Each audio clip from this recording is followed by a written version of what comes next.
Hoy en la silla negra tenemos a Martín Lopetegui, fisioterapeuta y especialista en dolor. Bienvenido, Martín. Gracias, Sergio. Bueno, lo primero de todo, ¿quién es Martín? Para quien no te conozca.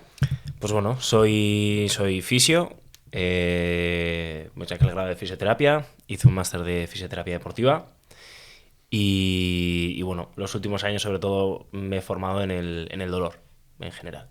Qué guay, un tema muy interesante. Bueno, ¿qué te parece, para ir rompiendo un poquito el hielo, hablar de algunos mitos y verdades que hay dentro del mundo de la fisioterapia o el mundo del fitness, como pueden ser los estiramientos?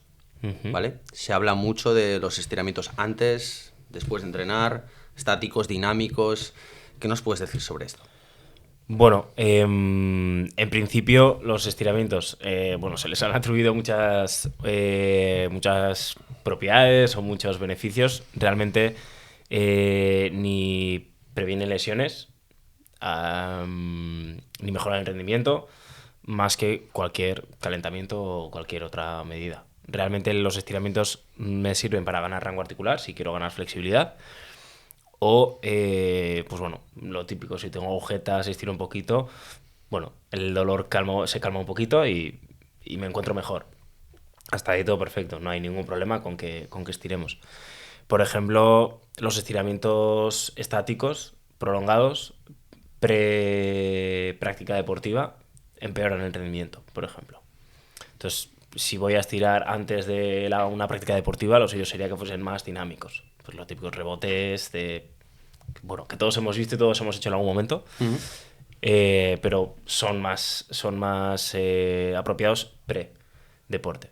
Y post-deporte, pues lo que me haga sentir mejor, para que me quite esa sensación de carga o así, bien, pero no voy a recuperarme antes ni voy a evitar lesiones por estirar. ¿Entendemos que un atleta o un deportista, sean beneficiosos o no, puede decidir hacer los estiramientos, por ejemplo, después de la sesión? Si a nivel psicológico le sienta bien.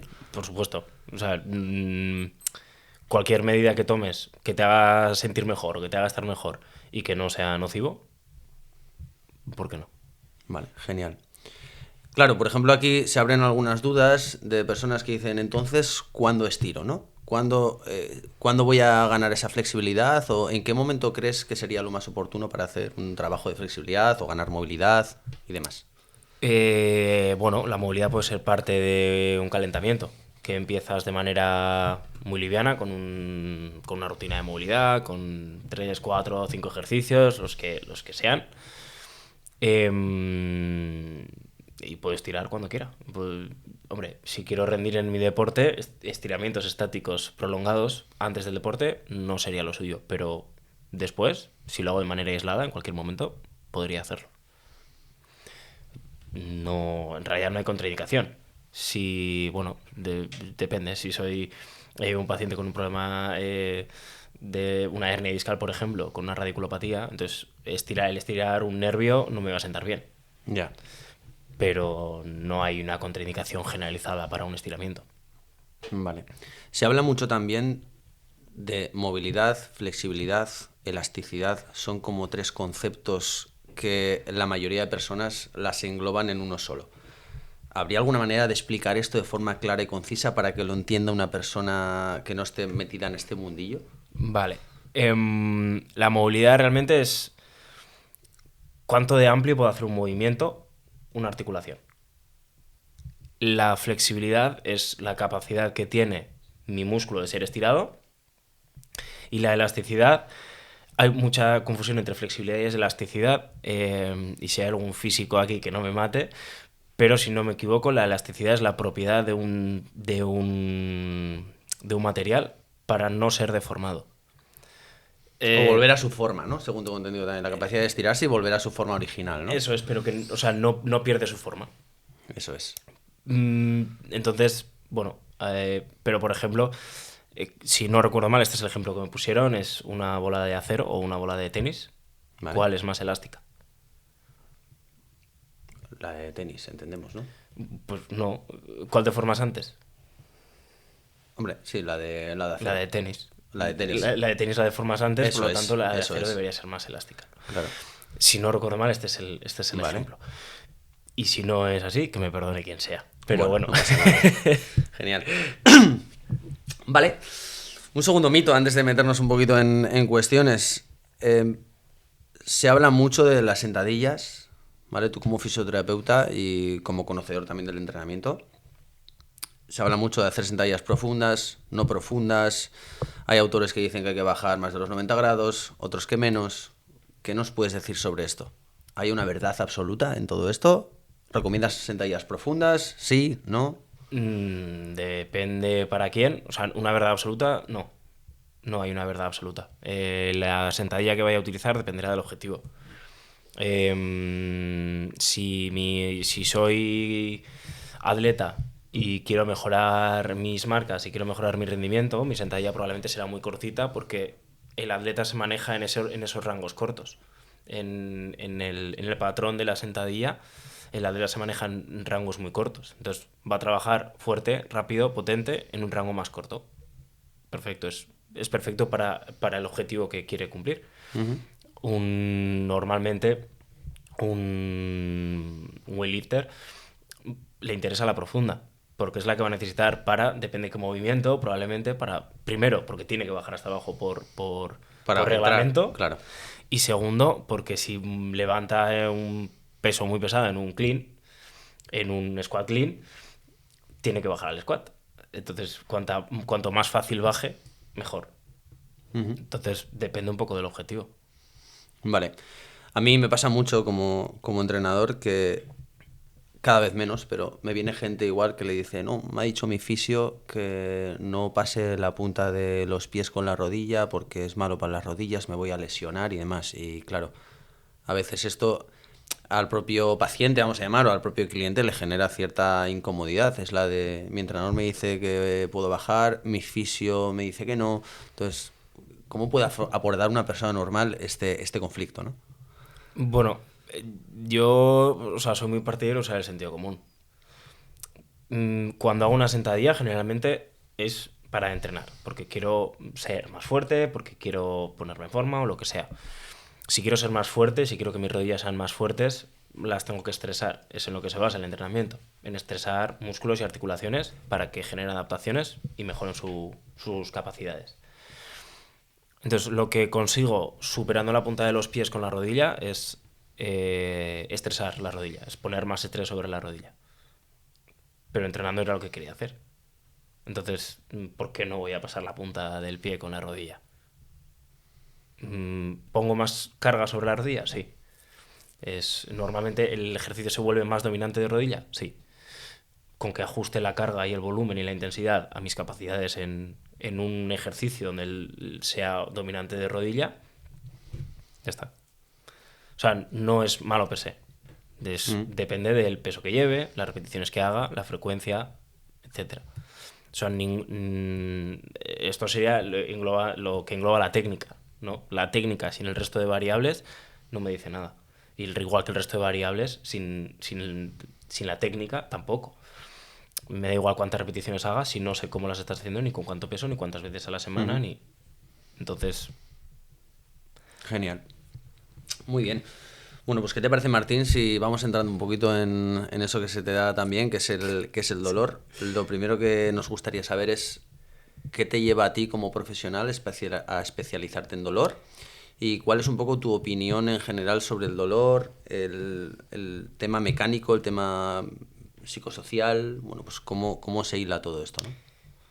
Pues bueno, empiezo a interesarme en este tema. Sinceramente no me acuerdo cómo empezó exactamente ni en qué momento, pero bueno, es un tema que me parece extremadamente interesante porque ¿quién no ha sufrido dolor en su vida?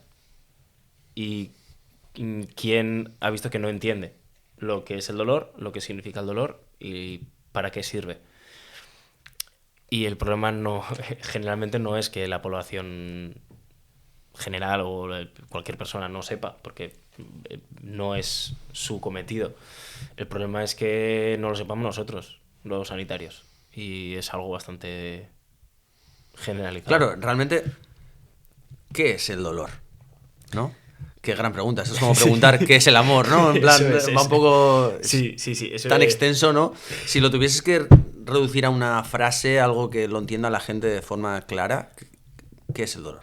Bueno, la IASP, que es la Organización Internacional del Dolor, da una descripción que ha sido actualizada con el paso de los años y demás. Hay gente a la que le gusta esta definición, hay gente detractora.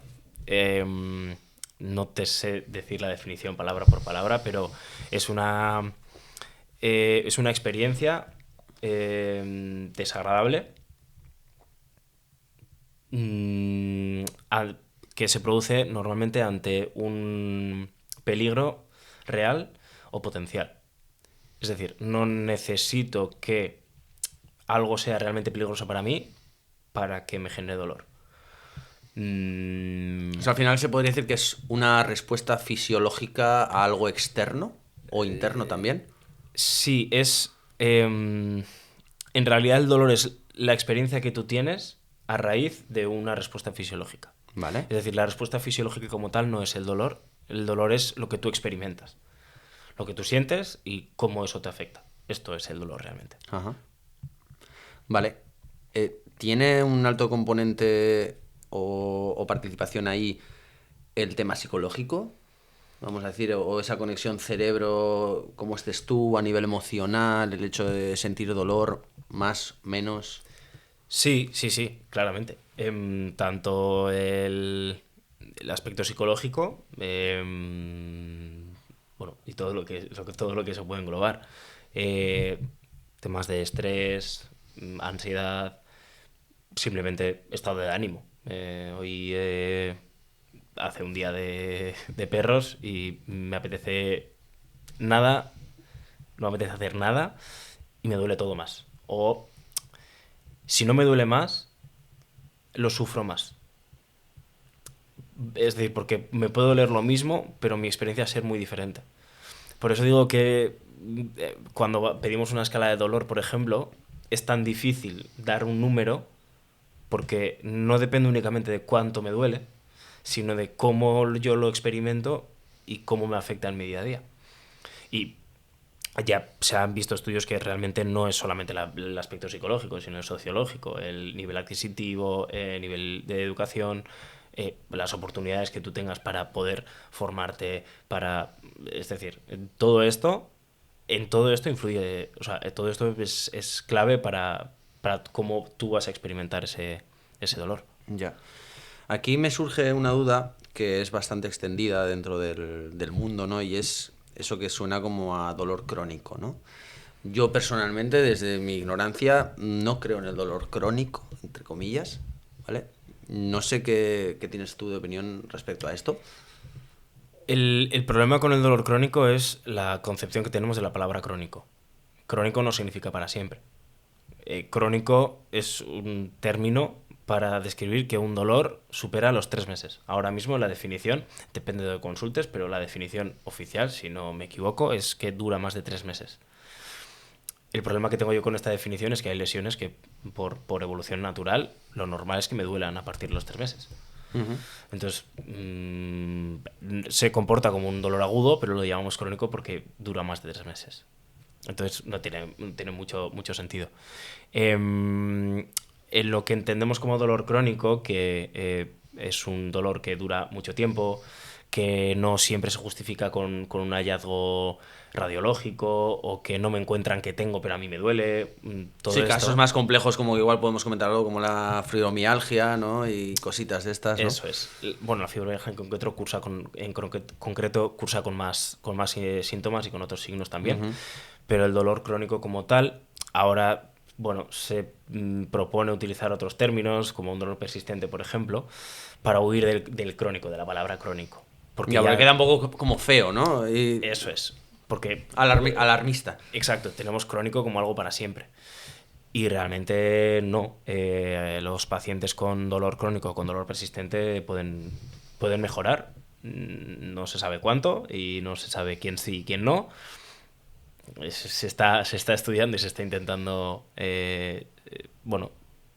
ser más precisos en esto, pero bueno, se puede mejorar.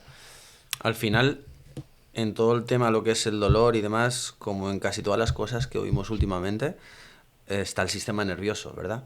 Uh-huh. ¿Qué nos puedes decir sobre esto? Pues bueno, el sistema nervioso es el encargado de todo lo que ocurre en tu cuerpo. Absolutamente todo. Evidentemente está influenciado por el resto de procesos que suceden. Es un organismo que trabaja en sinergias. No puedo entender el sistema nervioso sin el sistema inmune, no puedo entender el sistema inmune sin la microbiota, que acabas de tener un podcast, una charla hablando mucho sobre la microbiota.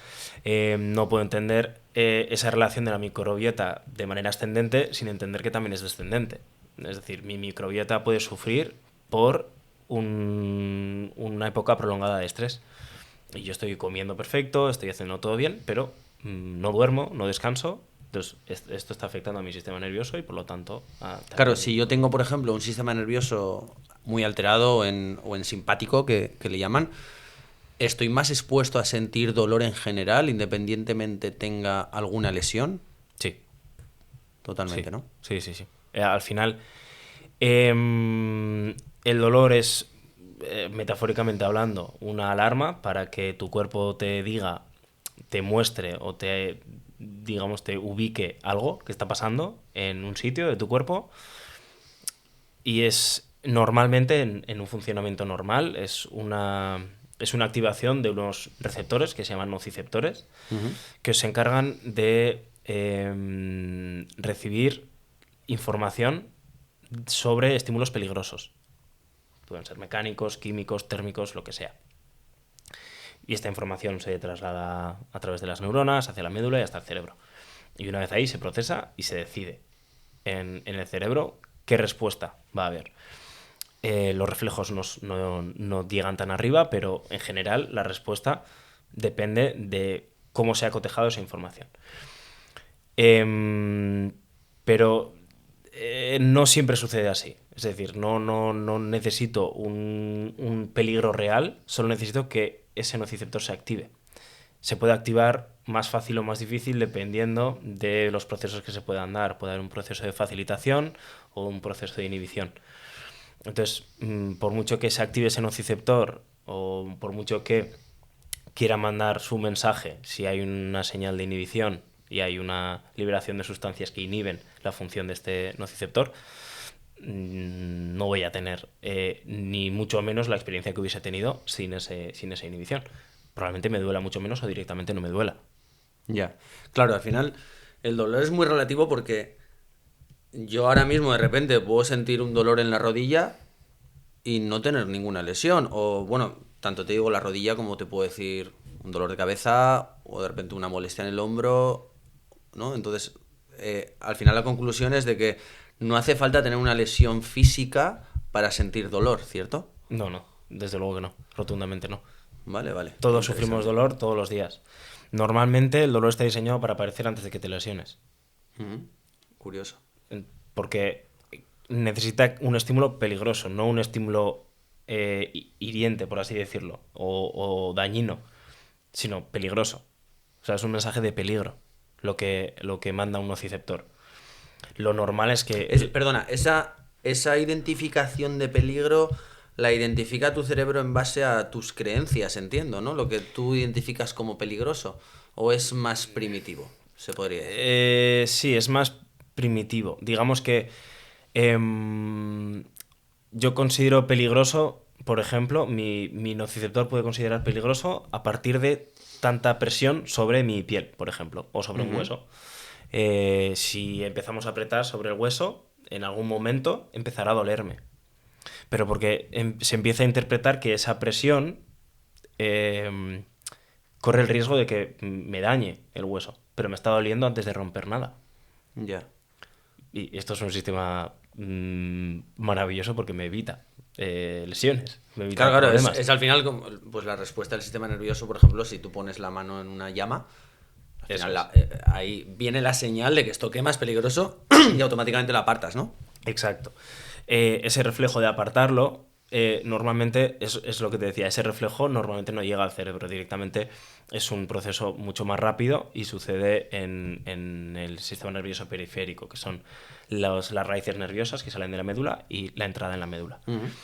Pero normalmente quitas la mano antes de quemarte. No te quemas. Sí, no llega a quemar. No llega a quemar. Se te enrojece la piel y tal, pero ya está.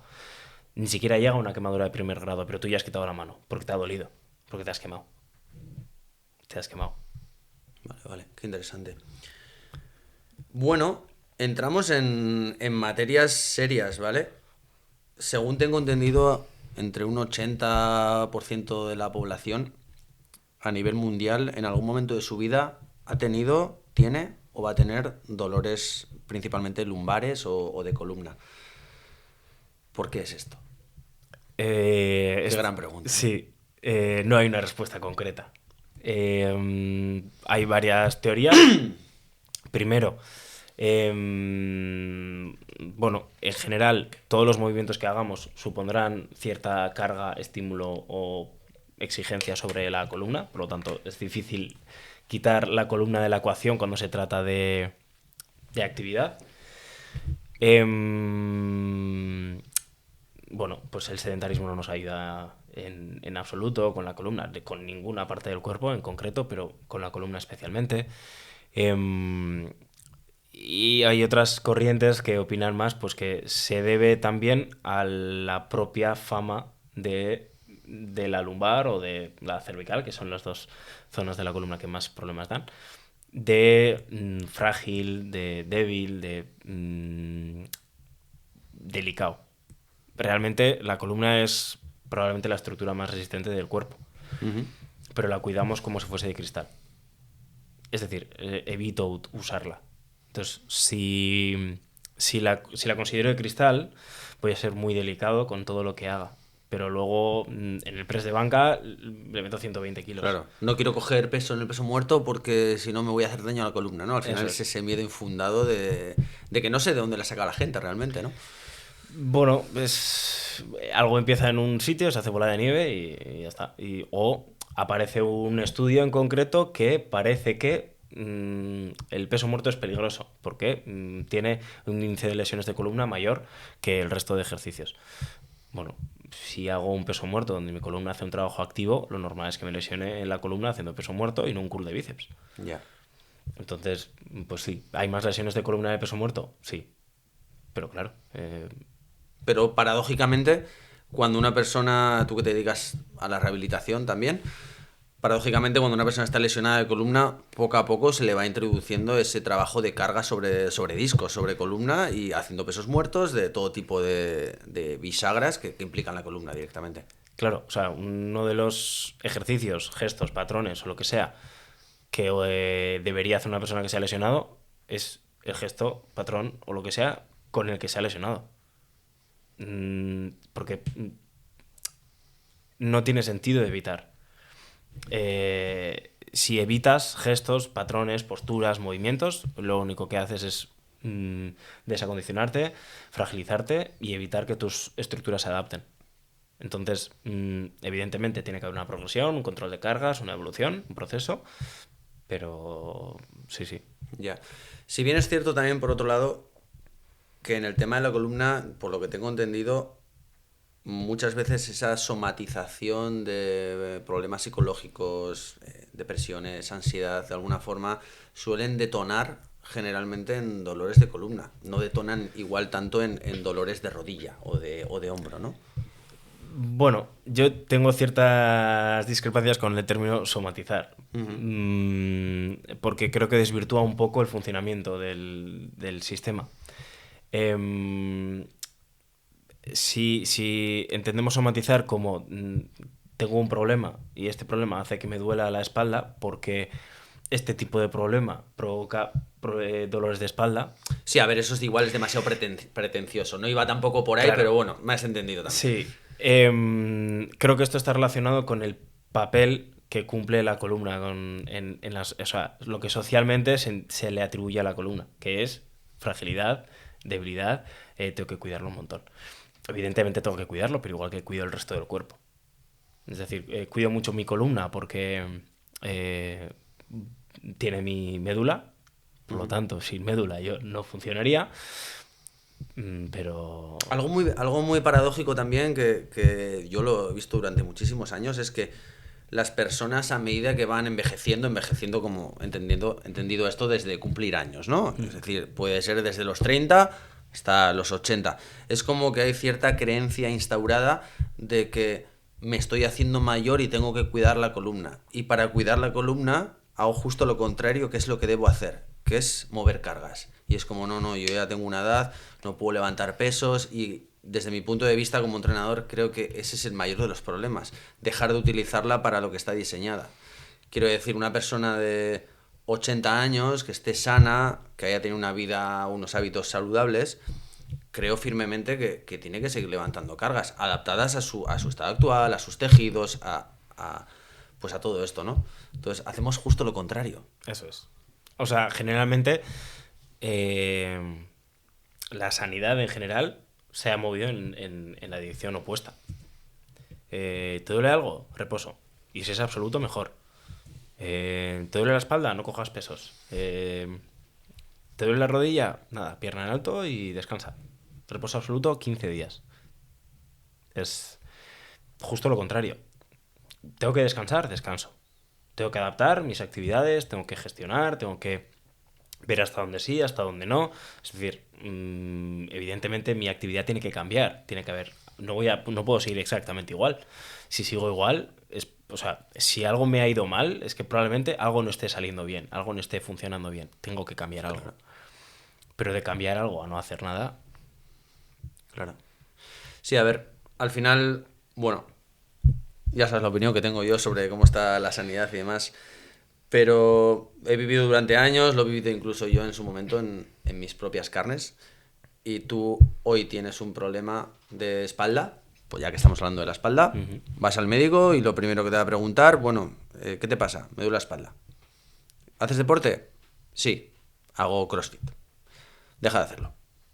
¿Vale? Siguiente, vale, vas a tomar ibuprofeno cada 8 horas, te vas a dar frío o calor. Y bueno, y reposo absoluto. ¿Puedo hacer algo? Bueno, nadar. Andar un poco. Entonces, ¿qué opinas de esto? Pues opino que es lo que estábamos hablando, es justo lo contrario de lo que hay que hacer.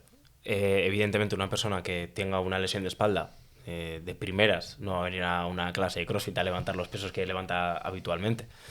Puede adaptar las sesiones, puede hacer cosas distintas. Si quiere dejar el CrossFit durante cierto tiempo para dedicarse a hacer otras cosas que disfrute más que venir a hacer una clase adaptada, bueno, la natación no es mejor que cualquier otra actividad. De la fama que ha cogido la natación para la espalda no está fundada, es decir, no ha demostrado ser mejor que cualquier otra actividad, literalmente cualquiera. Entonces, esa pauta es súper generalista y se le da a todo el mundo igual. No tiene sentido. Claro. Aquí, a mí una cosa que me genera bastante incomodidad, y supongo que tú también lo habrás visto desde tu prisma como fisioterapeuta, es que, claro, yo, por ejemplo, como entrenador, a mí me viene una persona que me dice, no, estaba en el médico y me ha dicho que me han hecho una resonancia y tengo una hernia discal, me han dicho que deje de hacer deporte, que haga XX, pues bueno, todo lo que estamos hablando, ¿no? Y claro, el problema es que generalmente la sociedad ve al médico como Dios, ¿vale? Entonces, yo como entrenador, es decir, yo estoy por debajo de la jerarquía de un médico. Entonces, claro, muchas veces, no sé si las llega a sentir, se siente cierta impotencia de que no puede ayudarte porque, bueno, aparte que no me vas a hacer caso porque para ti el médico es el que tiene la razón, ¿no? Entonces, bueno, ¿te has visto ahí alguna vez? Sí, porque en el escalafón sanitario el que está arriba es el médico. Claro. La carrera dura 6 años, después tienen otro... después tienen el MIR, tienen muchos años de estudio, muchos años de formación. Entonces, a priori, bueno, tienen conocimientos como para ser la primera línea digamos, del mundo sanitario. El problema viene cuando a partir de esos 10 años de estudio no hay actualización de ese conocimiento que tienen. No digo que lo haga todo el mundo, pero bueno, el problema viene ahí. que si yo estudié hace 40 años, por mucho que estudie 10 años, si no me he actualizado, seguramente estoy haciendo muchas cosas mal. Em, pero tienen un sesgo de autoridad muy grande. Entonces, llevarle la contraria a un médico siendo sanitario es muy difícil. O el paciente confía plenamente en ti porque muchas veces suele suceder que confía plenamente en ti cuando tú le dices lo que quiere escuchar y el médico no. Cuando coincide que lo que quiere escuchar es lo que debe escuchar, todo bien. Claro, el problema también está que muchas veces hay incluso, se podría decir, desprecio desde lo que es el médico hacia el propio deporte o incluso, yo lo he oído en mis carnes, hacia el propio fisioterapeuta. A mí una vez el médico, hace muy bien de años, tenía dolor en el hombro y le dije, oye, pues he pensado igual ir al fisioterapeuta y tal, que me mire y me dijo, bueno, no vayas porque te van a robar el dinero, ¿no? Entonces, bueno, al final sí que creo que está cambiando esta tendencia. Gracias, gracias. Pero bueno, creo que en otros países pues nos llevan la delantera en este caso. Sí, a ver, tampoco voy a defender a capa y espada el colectivo de fisios porque creo que Hay de todo, ¿no? Hay somos de tan todo. pecadores Claro, como cualquier otra rama. O sea, no considero que los fisios sean mejores que los médicos, sino que hay profesionales buenos y malos en cualquier ámbito. Pero un profesional que te diga eso de otro, bueno, habla más de él ya, estoy o de sea, acuerdo. habla más del médico que del Totalmente. fisio. Así es. Todos tenemos tendencia a desmerecer quizá la rama que no va con lo que yo comulgo, pero bueno, esto creo que nos pasa un poco a todos. Ya. Pero de ahí a desprestigiar a un profesional que, pues bueno, sí, tiene menos años de formación que tú, legalmente hablando, pero igual lleva ininterrumpidamente estudiando, formándose año Así tras es. año. En cualquier caso, siempre me llama mucho la atención de eso, ¿no? Desprestigiar. Cuando realmente yo creo plenamente en el trabajo en la salud de forma integrativa, en el sentido de que todos los que nos dedicamos a la profesión que aborda la salud, trabajemos de forma conjunta. Nutricionistas, fisioterapeutas, entrenadores, adaptadores o lo que sea, todos en uno. No tiene ningún sentido ir en contra de lo que ha dicho el fisio, lo que ha dicho el médico. O sea, yo sueño alguna vez en mi vida, espero vivirlo, en el que todo el mundo trabaje de la misma manera y con un fin que sea mejorar la vida del paciente o de la persona, ¿no? Una utopía, ¿no? Sí, sí, es una utopía. Así Sí, es. es imposible. Y en cierto sentido creo que tampoco deberíamos trabajar todos de la misma manera. O sea, creo que enriquece mucho a cualquier profesión el hecho de que haya diferentes corrientes y que haya mucha gente que opine distinto, pero sí debería haber unos mínimos. O sea, digamos que el santo grial del sanitario es primum non nocere, que es primero no hacer daño, primero no perjudicar. Y el problema es que nos pasamos esto Por ahí. por ahí. Y muchas veces por desconocimiento. Pero creo que es responsabilidad nuestra ser conocedores de lo que hay. Y evidentemente nos podemos equivocar, y igual ahora mismo la idea que tenemos sobre un tema en concreto dentro de 5 años ha cambiado y hemos estado haciendo las cosas mal, pero en el momento en el que cambia es responsabilidad nuestra actualizarnos, ser conocedores y aplicarlo. Claro. Sí, al final el mundo de la salud cambia de un año para otro. Sí, sí, Te pierdes un año y medio, dos, y te quedas fuera. O totalmente. sea, literal. Pues siguiendo con el tema de la columna, una cosa muy interesante es, se habla mucho ahora de, bueno, ya sabemos que hay muchas lesiones de columna y demás, y yo, bueno, he visto, incluso lo he vivido en mis propias carnes, de que las primeras cosas que te ofrecen los especialistas, en este caso vamos a poner traumatólogos, cuando hay un dolor persistente de columna, que no hay una mejora consistente, pues plantean operar, ¿vale? ¿Qué opinas de esto? Porque claro, generalmente nos mandan a operar cuando no hemos probado del todo otras alternativas, ¿no? Como métodos más conservadores, que desde mi punto de vista y desde mis carnes lo he probado y creo que es mejor, ¿no?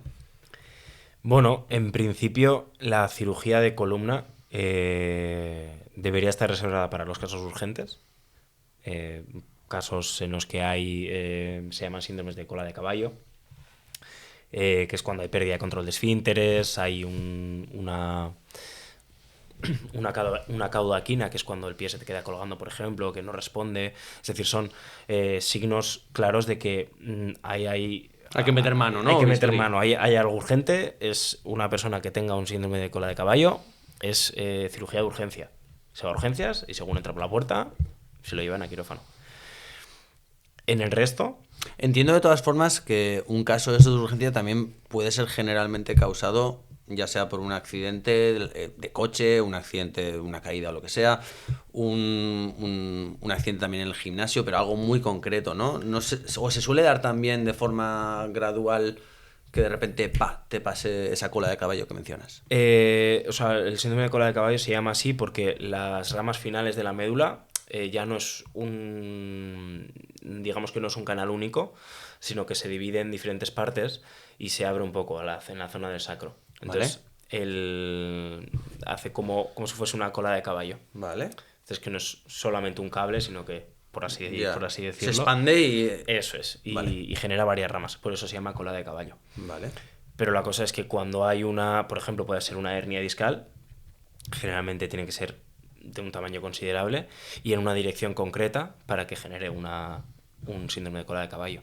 Pero es cirugía de urgencia, porque hay que liberar la médula de esto, porque te puedes quedar con un déficit neurológico. Entendemos entonces que desde tu punto de vista como profesional, ¿sería el único momento donde recomendarías operar? No. Aunque no sea el tratamiento de primera elección, sigue siendo un tratamiento válido. Un paciente que viene con un problema de espalda, desde mi punto de vista, desde mi opinión, debería probar con el tratamiento conservador. Dentro de ese tratamiento conservador entran posibles tratamientos médicos con diferentes medicamentos, con diferentes intervenciones, como una infiltración, una rizólisis, etcétera, etcétera. Y ahora mismo hay tratamientos para elegir, pero que siguen siendo mucho menos invasivos que una cirugía. Se pueden probar un montón de cosas antes de exponerte a una cirugía. La inmensa mayoría de cosas son de bajo riesgo, inocuas o que no, digamos que no pierdo nada por probar. Por ejemplo, el ejercicio. Como mucho, lo máximo que me puede pasar es que me pase más tiempo con dolor. Uh-huh. Evidentemente, esto es fácil decirlo desde un punto de vista que no está sufriendo dolor. Pero si nos basamos en lo que es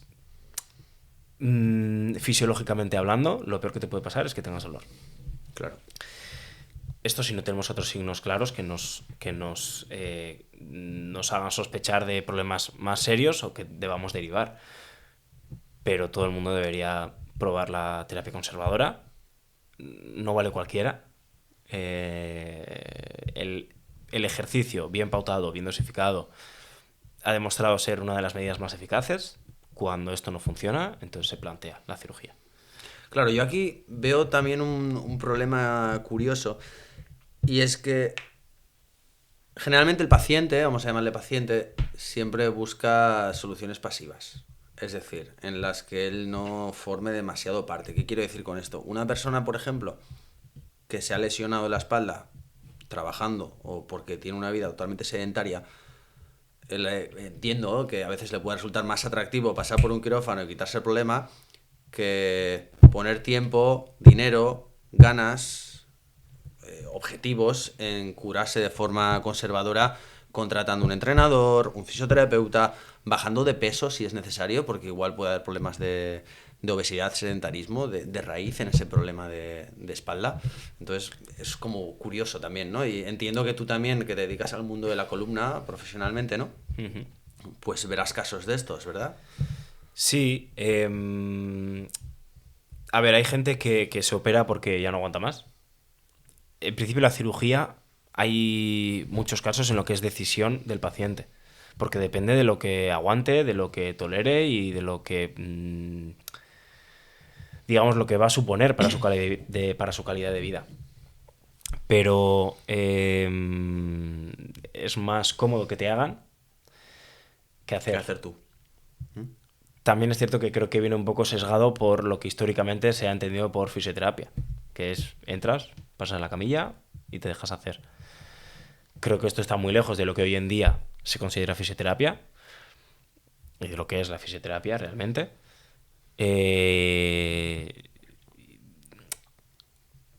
Y aunque sea más fácil, a la larga es infinitamente mejor. Un paciente que no ha hecho un tratamiento activo en un paciente de columna deja de agacharse, coger pesos, moverse, el deporte, el impacto para toda su vida. Y eso no es calidad de vida. Claro. Y además, curiosamente, pues cuando tienes dolor, pastillazo, pastillazo, pastillazo, ¿no? Y al final vas tapando cosas, vas tomando también antiinflamatorios que interfieren directamente en los procesos antiinflamatorios que hace el cuerpo, ¿no?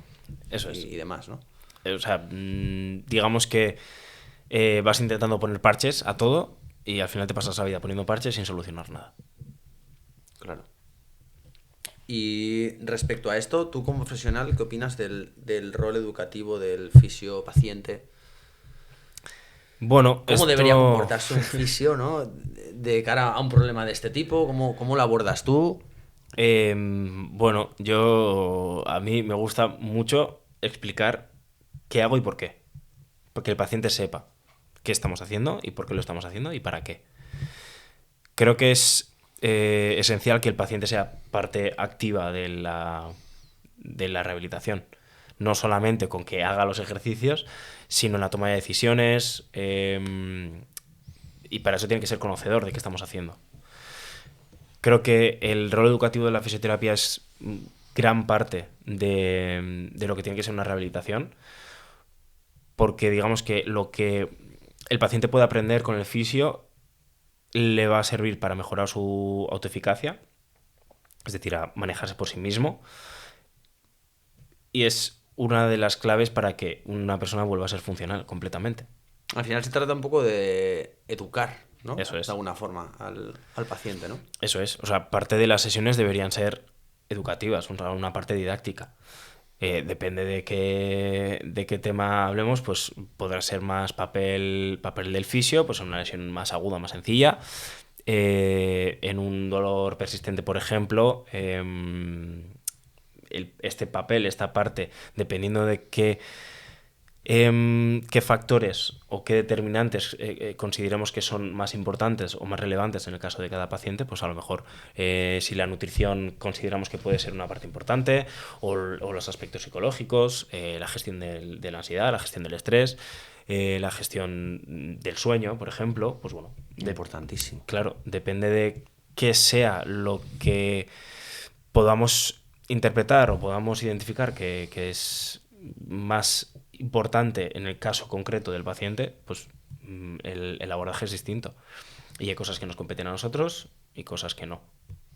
Claro, cambiando un poco la dinámica aquí, ¿qué opinas de todas estas fumadas, vamos a llamarlo así, que vemos dentro del mundo de la fisioterapia, ¿no? O sea, quiero decir, mira, por ejemplo, hay personas, como decíamos antes, que van al médico porque el médico es Dios de alguna forma y cuando ya ven que esto no funciona, se van totalmente al otro lado. O sea, quiero decir, se van a ese lado de probar cosas con acupuntura, con piedras, con ventosas. Se ha visto incluso ajustes de sacro metiendo ambos dedos vía anal, ¿no? O sea, y no dejan de ser encima además totalmente pasivas. Te sientas, te hago taca taca, te vas, el paciente a veces se va con sensación, no me digas por qué, eso lo sabrás tú mejor, de me siento mejor. O sea, hay verdad de me siento mejor. ¿Qué está pasando aquí con esto? A ver, creo que el acudir a recibir este tipo de tratamientos se debe muchas veces al propio desconocimiento, a la desconfianza quizá en la medicina occidental, porque no me ha funcionado, entonces voy a probar cosas alternativas. Pero hay una evidente clara falta de criterio en la población general para ser críticos con los tratamientos que voy a elegir. Cualquier tratamiento, sea fumada que sea, puede funcionar, porque cualquier tratamiento que hagamos, objetivamente útil o no, lleva consigo una carga de placebo inherente al tratamiento. Sí, el hecho de cambiar y hacer algo diferente, ¿no? Y demás, pues ya puede Exacto. generar cambios, ¿no? Exacto. Y si, yo qué sé, pues vas donde un chamán y su centro, clínica, casa, lo que sea, donde te atienda, em, te sitúa en un contexto en el que, digamos, te predispone a ser a ser reactivo de manera positiva al tratamiento que recibas, te puede funcionar. Bueno, es una frase que he utilizado varias veces. Les digo a mis pacientes: mm, cualquier cosa que te sirva para quitar el dolor, aunque sea rezar una estampita, hazlo. Adelante. Está bien. Sé consciente de lo que estás haciendo y sé consciente de qué efecto tiene esto, de por qué te está afectando. Que es un proceso sugestivo, que es placebo, pero el placebo es fantástico, el placebo es maravilloso. El placebo puede ser inocuo y me alivia los síntomas. Y digo puede ser porque el placebo siempre va acompañado de un discurso. Ujú. El discurso puede ser veraz, puede ser honesto o no. Si no lo es, el placebo no es tan positivo. Claro, por ejemplo, ahora que dices el tema del placebo y demás, bueno, se han hecho estudios de estos que llaman doble ciego, ¿no? Donde cogían, por ejemplo, a 10 personas con lesión de rodilla, a 5 les abrían, les quitaban el menisco y a otros 5 les abrían y no les tocaban nada, simplemente les dormían y les hacían el corte, ¿no? Y paradójicamente todas las personas obtuvieron mejora, ¿no? Esto nos dice mucho respecto a lo que hemos empezado hablando del dolor, que realmente no tiene por qué haber una lesión mecánica para percibir ese dolor y que tiene un alto componente psicológico, ¿no? Sí, o sea, no solo psicológico. Este es el tema que entendemos, o físico o psicológico. No es una dualidad, es un complejo. Y el modelo biopsicosocial, que es algo bueno, ya lo hemos mencionado antes, es un modelo que se ha utilizado durante años. Ahora también se está cuestionando un poco la manera en la que se utiliza este término, pero todo, por ejemplo, que te metan a quirófano, solo que te metan a quirófano y Que te saber da que, cierta dopamina, ¿no? De voy a estar mejor. claro, o sea, incluso lo típico es coges cita con el médico para cuando vas ya estás curado, ya te encuentras mejor. Esto es porque ya has tomado acción sobre tu problema y ya te encuentras mejor, porque estás más tranquilo, porque ya sabes que pues en 2 días tienes cita con el médico. Y vas donde el médico y, no, pues bueno, me pasaba esto, pero la verdad es que ahora me encuentro mejor. Bueno, está Sí, bien. como dicen en la psicología, ¿no? Mencionar el problema ya cura el 50% del problema, ¿no? Como suelen decir, ¿no? Claro, no sé si el 50%, pero que al final cualquier acción, cualquier medida puede ser eficaz en el alivio de síntomas. No en la curación de una lesión, pero sí en el alivio de síntomas. Entonces, el placebo puede ser un gran aliado o puede ser un engaño. Claro. Todo depende de qué vaya acompañado ese placebo. Al final, la historia es que debería ser algo sostenible en el tiempo, que no sea una chuche temporal, ¿no? De Exacto. esto es para un día, 2 días, un mes, un año. Eso es, o sea, un placebo puede ser, ves un vídeo en Instagram de mete los pies en agua caliente para curar la migraña. No es un tratamiento probado. Nadie te puede asegurar que esto funcione.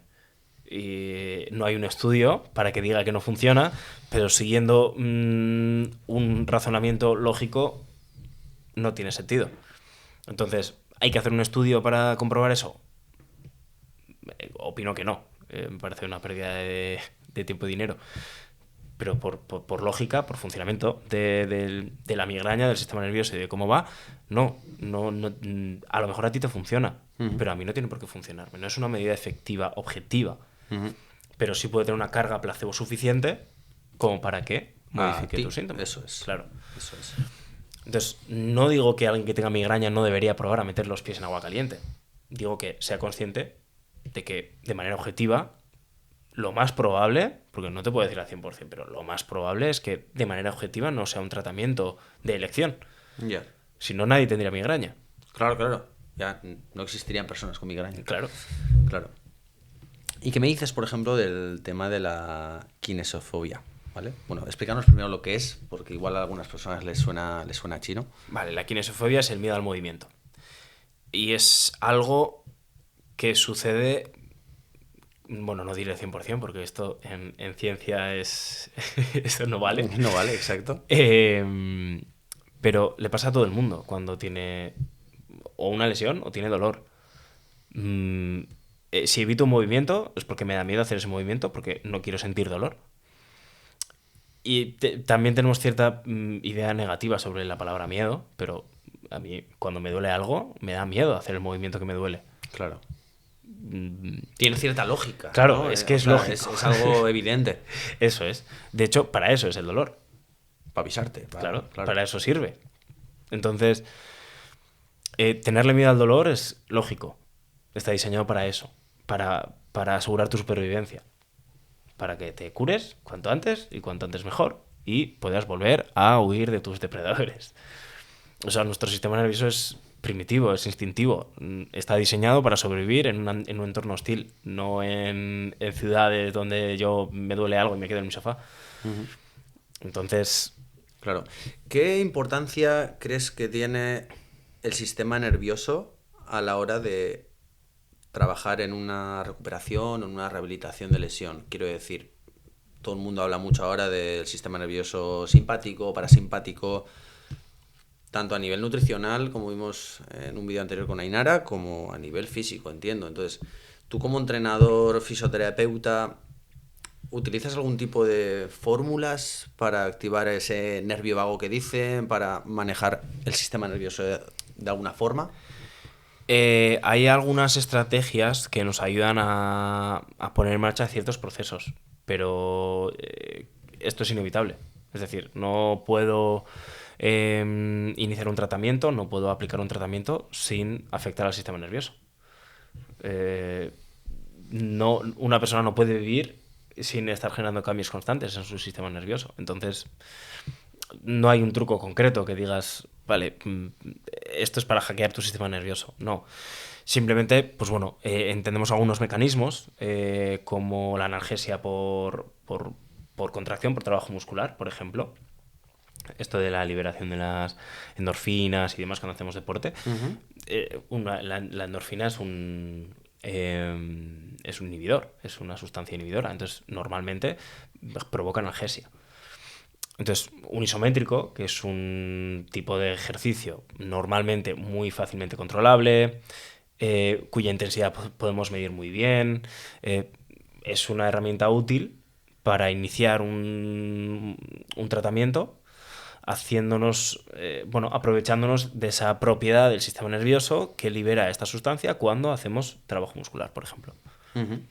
Luego, por ejemplo, también se está oyendo mucho ahora, y bueno, de hecho hace poco estuve en un mini taller sobre esto, de la importancia de la respiración, ya que al final la respiración es una de las pocas cosas o la única cosa del sistema nervioso autónomo que podemos controlar, entre comillas, de forma voluntaria, ¿no? Como por ejemplo el doctor Andrew Huberman, ¿puede ser? No sé, no te sé Algo así decir. era.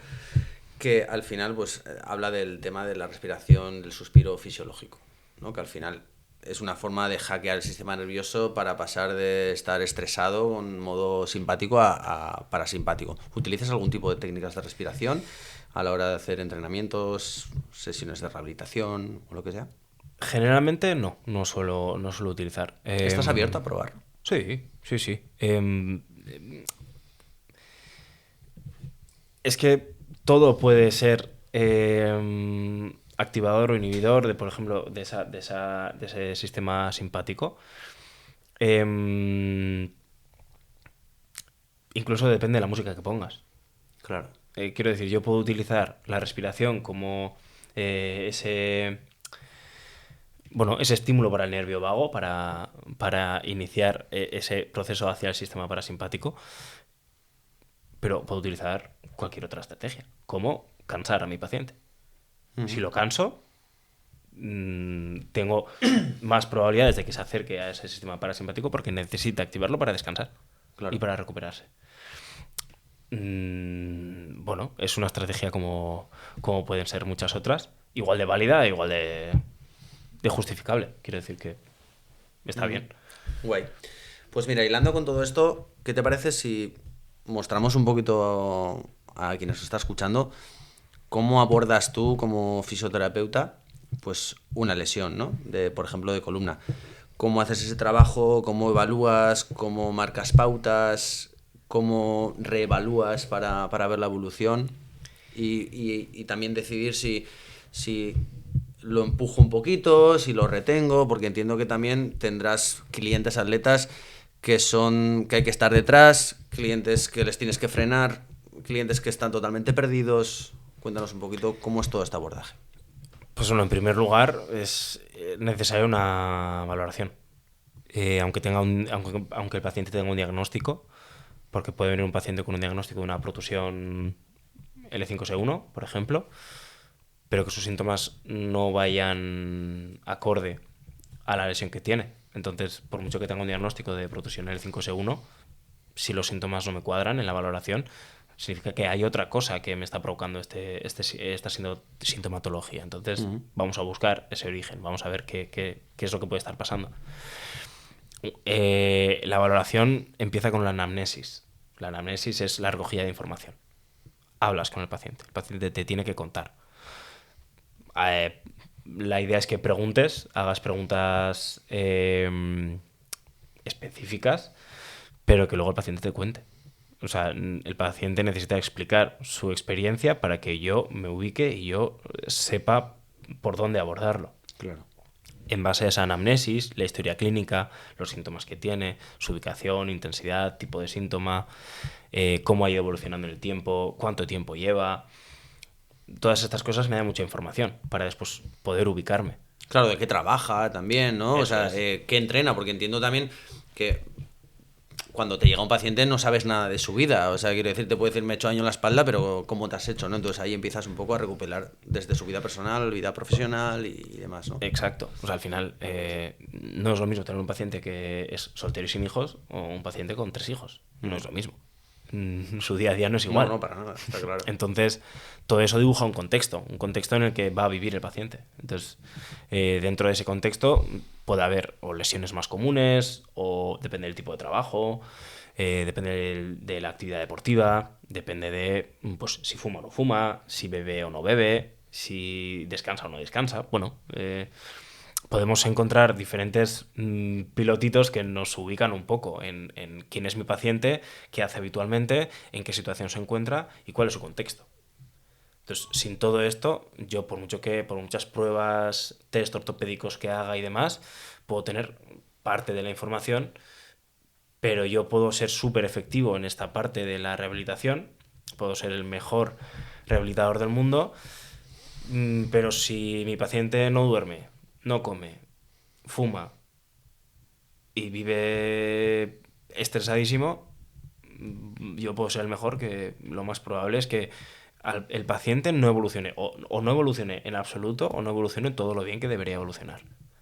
Claro, porque aquí te puedes encontrar con casos en los que la persona no ponga nada de forma activa por su parte, es decir, le mandes una serie de trabajos activos para hacer, que no los haga, que no esté conciliando bien el sueño, que tenga problemas personales, y también te puedes encontrar personas que estén haciendo lo correcto, que tú les has mandado y que no mejoren, ¿no? Entonces, bueno, creo que también desde el punto de vista profesional puede llegar a ser ciertamente frustrante, ¿o no? Sí, sí. O bueno, es un ensayo-error también, ¿no? Claro, hasta cierto punto es ensayo-error. Y lo que decías antes, hay pacientes a los que tienes que empujar, pacientes a los que tienes que frenar. Pero bueno, esto ya lo vas viendo un poco con el perfil del paciente que viene. O sea, al final, cuando tienes esta entrevista también te conoces un poco y ya, bueno, vas teniendo sesiones y vas viendo de qué pie coge a cada uno. Pero el tema es que no podemos clasificar a los pacientes por lesiones exactamente, porque no sabemos si va a ser respondedor o no al tratamiento. Pero es que tenemos que manejarnos en esta incertidumbre. Es decir, no podemos saberlo. Y nosotros podemos saber lo que la ciencia dice que puede ser el mejor tratamiento, pero no hay ninguno que sea infalible. Absolutamente ninguno. Entonces, yo siempre tengo que jugar con esa incertidumbre de si mi tratamiento va a ser efectivo o no. Cuando no lo es, no sé por qué no lo es. Y cuando lo es, tampoco sé por qué. Claro, a veces una misma cosa la has hecho con un paciente, te ha ido increíble, y de alguna forma personalizado, pero lo aplicas a otro paciente y no consigues las mismas respuestas. Eso de alguna es. forma, ¿no? Exacto. Al final, eso es lo que te decía. No sé por qué no funciona, pero tampoco sé por qué. Si es más placebo, lo que hablábamos antes, si es digamos, un proceso un poco más, cuando digo objetivo me refiero a, pues, vía procesos fisiológicos tenga un sentido biológico. Pero no lo sé, no lo puedo saber. Ya. Por eso se hacen estudios, porque si lo pudiese saber no tendría que haber ningún estudio, simplemente. Vale, vale. Por estadística profesional, podríamos coger una estadística general, pero vamos a coger una estadística tuya propia como profesional. Desde que una persona llega con algún tipo de molestia a nivel de columna, puede ser una discopatía, puede ser una simple contractura, como le suelen llamar, aunque bueno, no es del todo cierto, ya nos entendemos, pero bueno, para que la gente nos entienda, ¿no? ¿Cuánto suele tardar un paciente en volver a su vida relativamente normal, donde pueda hacer vida diaria, donde pueda entrenar, donde pueda... ¿La media? Por darnos una cifra generalizada entre un mes y un año. Es que No primero, hace falta que te mojes demasiado, pero por darnos una horquilla, ¿no? es que primero depende de la lesión que tenga y por evolución natural tiene que pasar X tiempo porque, por ejemplo, una hernia discal sabemos que puede durar entre 6 meses y año y medio de evolución natural, de proceso inflamatorio y de vuelta a la normalidad únicamente del tejido.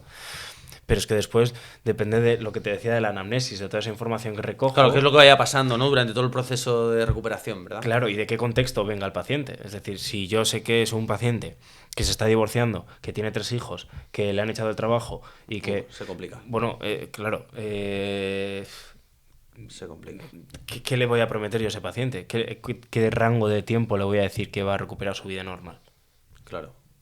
No lo sé. Con el tema volviendo al tema de la columna, sí que tengo entendido bueno, yo he sido paciente de esto, ¿vale? Yo he tenido una hernia discal con 19 años, que casi me dejó en la cuneta, eso lo contaremos en otra historia. Y tengo entendido que al final el 80 o 90% de las hernias discales, incluso cuanto más graves son y que el disco está más dañado, más reabsorción se produce, ¿no? Lo que es del propio líquido que sale del disco y demás. Cierto esto, ¿no? Eso es. Las hernias discales. La hernia supone que hay una rotura del disco, que hay una fisura del anillo fibroso externo del disco. Las hernias discales extruidas, es decir, que el material nuclear, que no es un líquido, por cierto, que es más viscoso, es más... Como una gelatina, ¿no? Sí, pero lo entendemos como una mermelada y no, es más como un chicle, más cerca de un chicle que de líquido. Pero cuando ese material sale del disco, incluso se llaman hernias secuestradas, cuando ese material se separa de lo que es el disco y ocupa un espacio dentro de lo que es el espacio, digamos, el sí, lo que hay por ahí, ¿no?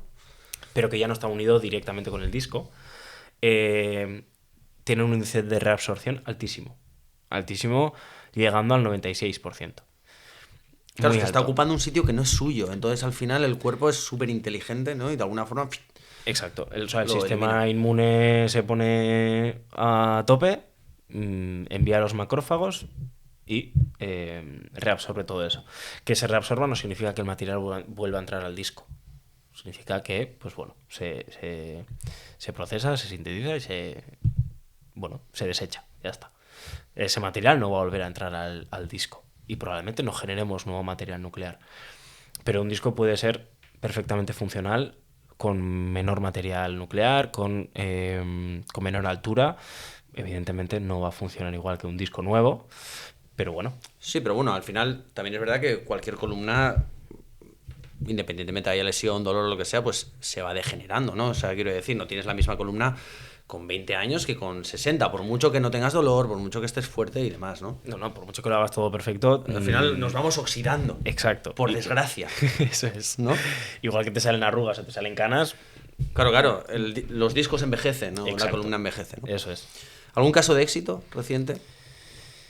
Bueno, no sé, de reciente no te sé decir, bueno, tú El puedes mío, ser uno. El mío podría ser. Bueno, para los que no lo sepan, yo me lesioné Bueno, podrías decir tú el diagnóstico que tenía yo cuando me viste hace 7 semanas, ¿qué diagnóstico era el que tenía?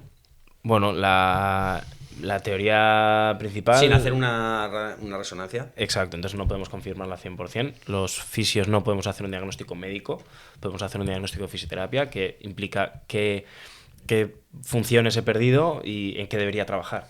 Uh-huh. Parecía un proceso discal, no podemos saber el alcance de la lesión, pero bueno, podíamos intuir que era el disco lo que estaba provocando tus síntomas. Y bueno, pues empezamos con una pauta de ejercicios, unas rutinas, unas indicaciones que ha seguido más que a rajatabla. Uh-huh. Soy un poco enfermo, la verdad, soy demasiado alemán para estas cosas. Y bueno, pues ahora mismo, bueno, esto Bueno, lo dirás tú. hoy mismo te he dicho que me sentía curado, ¿cierto? Eso es. Sería demasiado pretencioso por mi parte, pero sí que es verdad que he mejorado muchísimo y he mejorado, considero, por la actividad. O sea, quiero decir, he estado durante las primeras semanas que he estado con mucho dolor, 3 veces al día mínimo, mi trabajo de neurodinamia, pues eso, todo el tema de movilidad, pues bueno, todo lo que me has mandado, más lo que yo conozco o sé aplicar, y la verdad que me ha ido increíble.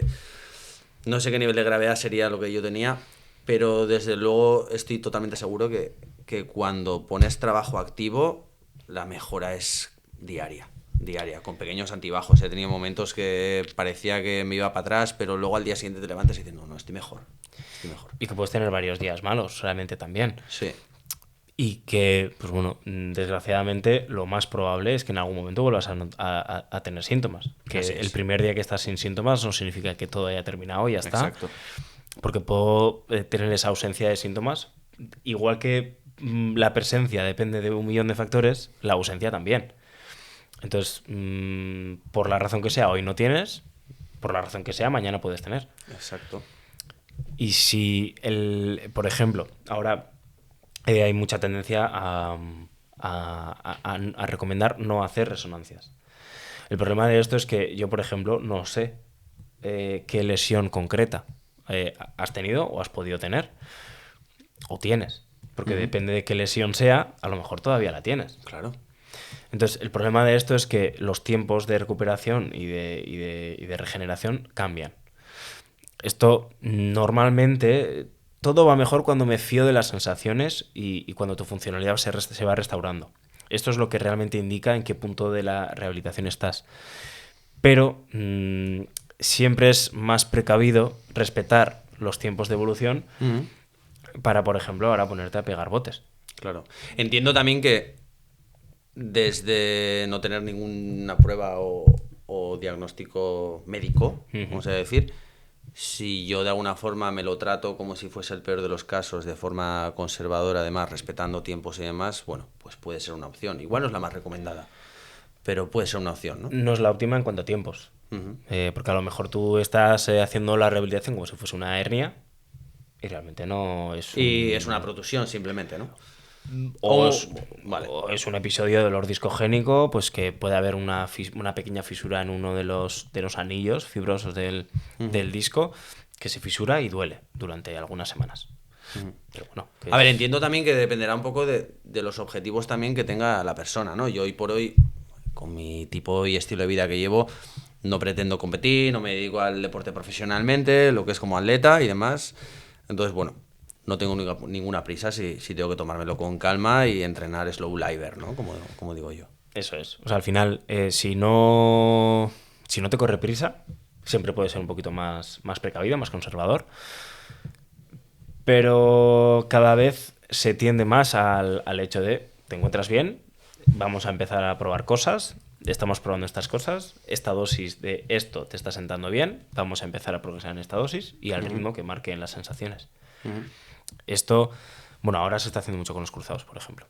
El cruzado, que es una de las lesiones más estudiadas, que los 9 meses obligatorio para la vuelta al deporte profesional y demás. Ahora, pues bueno, hay ciertas corrientes que bueno, dicen, sí, 9 meses, pero si a los 7 está perfecto y lleva 1 mes y medio entrenando normal, bueno. Yo soy un poco, un poco miedoso con esas cosas. A mí me viene un cruzado, raro es que tarde menos de 9 meses. Al final es una lesión compleja, ¿no? O sea, la espalda también, ¿no? La columna Ujú. también, pero el cruzado, he vivido casos y, es delicado. Y es como muy pequeñito, ¿no? Es complejo. Sí, el tema es que tiene... El problema del cruzado es que tiene un índice de relesión muy alto, altísimo. Y como es un ligamento, no es un músculo, no es tan fácil de regenerar, no hay una... Ahora se está viendo que puede haber una regeneración espontánea, dependiendo de con qué protocolo se trate, pero es muy complicado, muy complicado. El tema también del LCA o el cruzado es un poco también a qué deporte te dediques, ¿cierto? Porque, claro, un deporte profesional donde la agilidad sea clave, como son los deportes de fútbol, baloncesto, balonmano, que hay mucho cambio de dirección y demás, mucho salto que caes un poco con diagonal la pierna, pues claro, dentro del deporte de élite pues es como muy delicado, ¿no? No es lo mismo que tal vez pues te lesiones el ligamento cruzado un día patinando Eso es. y tu deporte sea hacer, por ejemplo, pesas o un CrossFit, ¿no? Eso No es es. lo mismo, No es lo mismo. O sea, la vuelta al deporte depende del deporte al que tengas que volver. claro. Pero bueno, sigue siendo una lesión compleja, una lesión Sí, larga, una lesión duradera. Por eso digo que te moleste la rodilla a partir de los 3 meses después de un cruzado. Hombre, todos los protocolos van en base a no hay dolor y no hay edema. No hay derrame, perdón, no hay edema, no hay derrame. Entonces, estas medidas se pueden cumplir desde la semana 1. Entonces, puedes vivir sin tener ningún dolor de rodilla haciendo toda la rehabilitación, pero es poco probable. claro. Entonces, que tengas molestias en la rodilla a partir de los 3 meses cuando te has roto el cruzado. Claro. En cualquier caso, creo que en los últimos años o últimas 2 décadas ha mejorado muchísimo porque, por ejemplo, una de mis hermanas fue deportista profesional de balonmano, tuvo la triada, se medio recuperó, tal, y bueno, pues prácticamente al poco de volver a empezar, otra vez. Y al final le costó la carrera deportiva. La misma. No estoy seguro si... Creo que fue la misma. Creo que fue la misma en este caso. Pero bueno, al final sí que es verdad que hace 30 años pues la cosa no estaba igual tan avanzada o se trataba de la manera que se trata ahora, ¿no? Y igual no había tantos profesionales adaptados a la situación como los hay ahora, ¿no? Probablemente. Sí, que es que... esto me has dicho que fue hace... Pues, ¿qué serían los años 90? Vale, pues Chale, o hace... sea, Sí, los años 30 años. 90. Vale. Sí, Mm, ha cambiado tanto, es una locura. tanto, Es una locura. Aparte que en que... aquellas te abrían la rodilla entera. O sea, ahora Sí, te, sí. ahora te hacen 3 agujeros. En aquellas tú le ves a mi hermana y tiene 2 cicatrices, una a cada lado, que es brutal. Por eso. Entonces, bueno, romperte el cruzado ahora, romperte hace 30 años no tiene nada que ver. Nada, nada que ver. Ya. Muy bien. Y respecto a movimiento y reprogramación, lo venimos hablando un rato. Entendemos que el movimiento como medicina es el mejor de los tratamientos, ¿no? ¿O hay algún momento en el que tú como profesional recomiendas reposo? Depende de lo que entiendas por reposo. Una persona... Reposo, vamos a ir al grano. Reposo entendido, quédate en tu casa, no hagas nada, no vivas, no te muevas. ¿Vale? Hombre, entiendo que habrá algún caso, pero por lo general ninguno. Yo qué sé, de hernias, bueno, probablemente algo puedas caminar, aunque estés herniado. Ayer, ¿quieres descansar un día, 2 días, 3 días? Tómatelo con calma. Pero no te quedes todo el día en la cama sin hacer absolutamente nada. Es que Si al final puedes estamos evitarlo. diseñados para movernos. Claro, bueno, hay una estimación en un artículo que ahora mismo no sabría citarte, no sabría darte autores, pero que se estima que se pierde el 0,4% de la masa muscular por cada día encamado. Eso en unos cuantos días es un porcentaje serio. No es raro ver un paciente que se pasa 2, 3 semanas encamado en un hospital. 3 semanas, 21 días por 0,4 es una auténtica barbaridad. Es una locura. Para ganar ese porcentaje de masa muscular no lo Claro, ganas y, en 3 y semanas. eso, por ejemplo, en una persona mayor, como puede ser sus abuelos o madres de 80 años que de repente tiene un problema en la espalda, volviendo a lo de antes, y le dice, no, haz reposo absoluto, claro, se queda encamada 2 semanas con antibióticos, antiinflamatorios, tal, pues cuando vuelva va a volver en silla de ruedas. Es Casi. que estas personas envejecen Cuando paran. 10 años en 2 semanas. Sí, sí, sí. Porque Yo lo viví con mi madre y ahora ya está bien, pero es una locura. Es una locura. Y hay gente que no le da la vuelta, depende de cuántos años tengas. Ganar esa masa muscular a los 80 Es duro. es muy difícil. Es duro. Es muy difícil. Entonces, hay gente que casi se muere. Claro. Una cadera rota.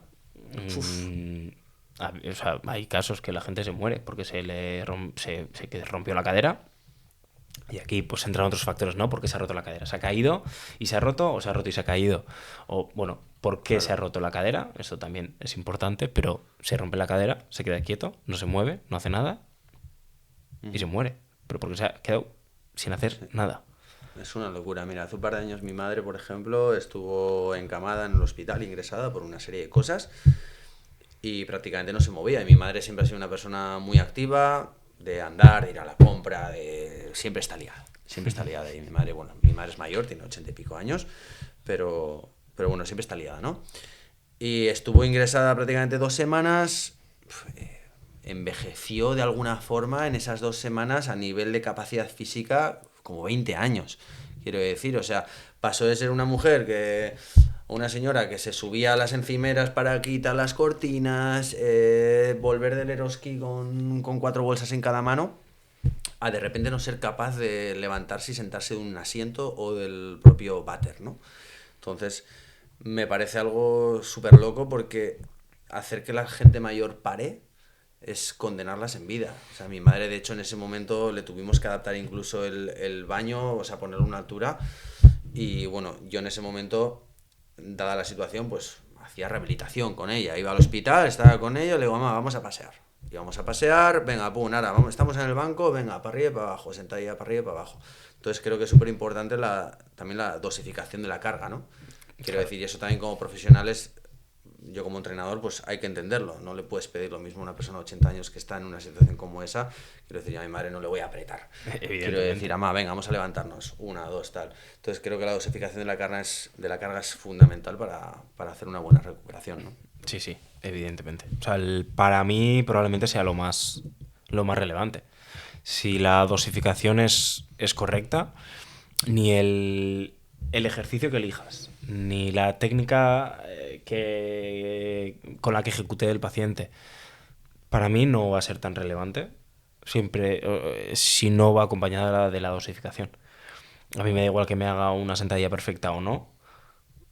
A mí eso me da lo mismo. Yo quiero que haga las sentadillas, la cantidad que tiene que hacer. Claro. Cuanto más me acerque a la cantidad perfecta de sentadillas semanales, mejor. Aunque no las haga bien. Claro, todavía no te vas a centrar si tiene valgo de rodillas, si no lo tiene. Lo importante es que haya flexión de rodilla, ¿no? Exacto. O sea, al final. Que exista el Exacto. movimiento. No tiene que ser el movimiento perfecto. Probablemente mi paciente no sea weightlifter. No tiene que seguir una técnica concreta, específica. No.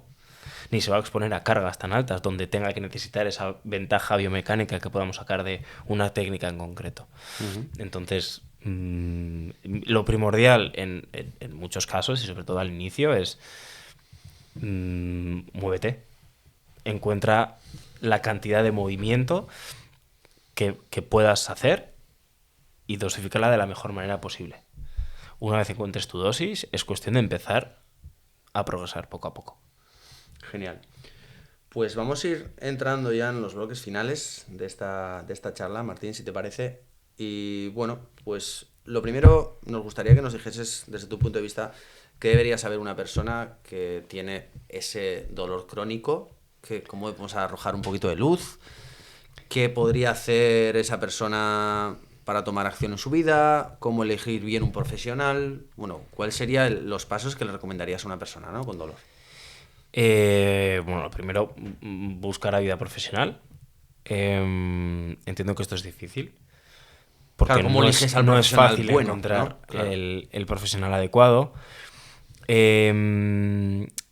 Pero lo primero que le diría es que, si bien no sé decirle si va a tener solución o no, es decir, porque no podemos decirle a un paciente con dolor persistente que va a vivir sin dolor, porque no lo podemos saber, pero que desde luego su situación puede mejorar, eso sí, puede mejorar. Conmigo o con otro profesional, eso no lo sé, eso no lo puedo saber, ni voy a saber si yo voy a acertar, si vas a acertar tú o si va a acertar el chamán, no lo sé, pero que alguien puede acertar, casi seguro, para que mejore. No sé hasta qué punto, pero para que mejore sí.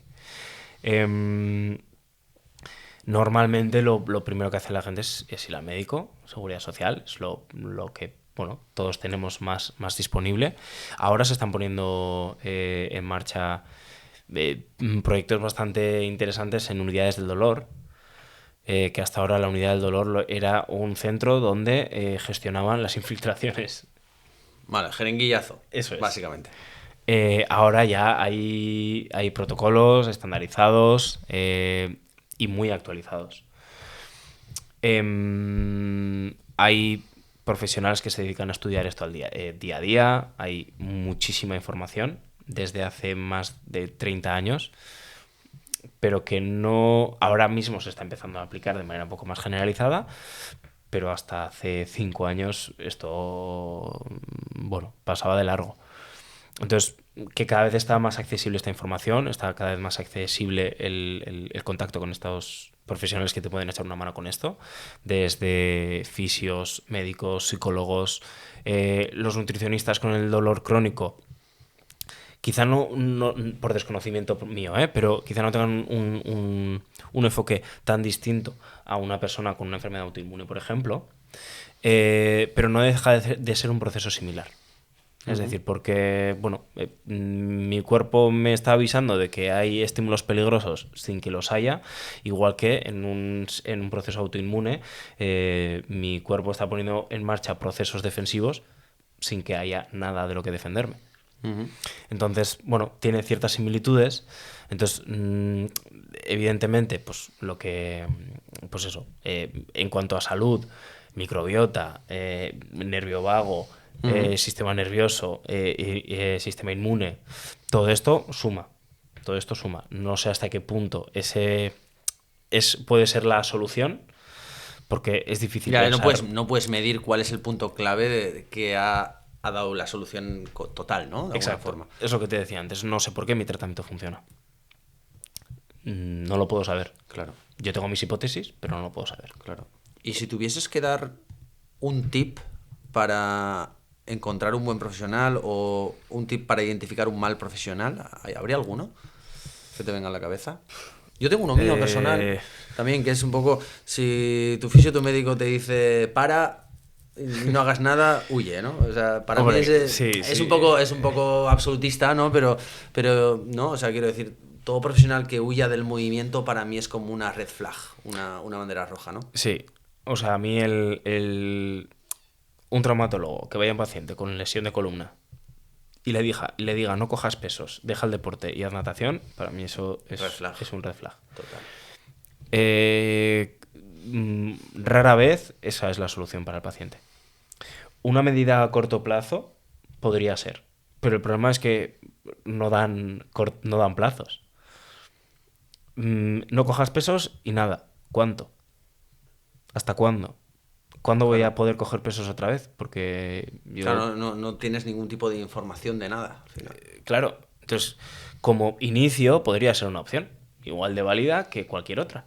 El bajar la actividad que me ha provocado la lesión, bajar la actividad que hace que empeoren mis síntomas, como puede ser el trabajo, dependiendo de qué trabajo sea, y empezar una actividad que no me provoque dolor. Por ejemplo, podría ser la natación. Entonces, en ese caso, todo bien. Es una buena indicación para empezar. Claro. Pero para empezar. Eso es. No me puedo quedar en Eso es. en esa fase, porque entonces me quedo en esa fase para siempre. Claro. Sí, al final, como decías tú antes, que es tu forma de trabajar, yo creo que es la que deberían utilizar todos los profesionales de prácticamente todo, y es explicar al paciente que qué fórmulas o qué tratamiento va a recibir, ¿no? O sea, quiero decir, si tú vas a un psicólogo y solo te escucha y te dice a todo que sí y te dice muy bien, claro, creo que, por ejemplo, un buen psicólogo es aquel que te dice, vamos a hacer este tratamiento de esta manera, vas a hacer esto, vas a hacer lo otro, lo mismo aplicado a un entrenador. Vamos a empezar de esta manera, vamos a hacer esto, esto y esto. O sea, creo que nada queda en la aleatoriedad, ¿no? O sea, no es, venga, voy disparando al aire y a ver si cae algo, ¿no? Creo que la planificación es súper importante tanto a nivel de fisioterapia, a nivel de entrenamiento, a nivel de psicología, a nivel de todo, ¿no?